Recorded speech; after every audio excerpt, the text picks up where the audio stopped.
tindakan tak bawa mahkamah dan Terpilih. sebagainya yang terpilih, macam-macam tuduhan. Orang yang kritik ini sebenarnya dia pun tak boleh pergi buat apa pun. Kritik. Kalau dia pergi duduk situ dengan dia pun berselera.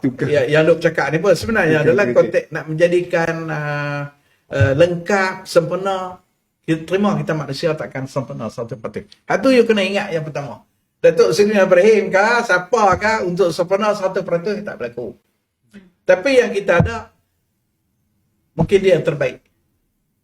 Setakat ni di kalangan pimpinan yang kita semak tengok dalam soal membanteras rasuah dan salah guna kuasa.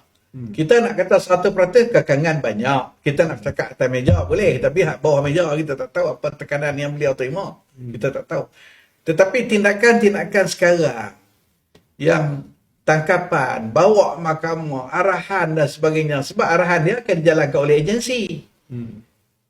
Terang mana agensi nak jalan seorang-seorang, kadang-kadang agensi tu nak sabotaj apa macam-macam yang berlaku yang dia pun mengamuk dah hilang sabab lah. Harap pada ketua pengarah pun tak boleh, harap timbalan ketua pengarah timbalan pun tak boleh harap pada ketua agensi nu, harap ketua agensi, tak semua. Tetapi ada kecenderungan, ada kesedaran akibat daripada kepercayaan kepada leader, sebab dia mula daripada orang paling atas.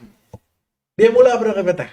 Saya rasa kalau tindakan ini berterusan, walaupun tak capai 100%, ada lagi yang terlepas yang kita tahu. Kalau kita nak korek, kita tak ada kerja lain, kita nak kena korek semua.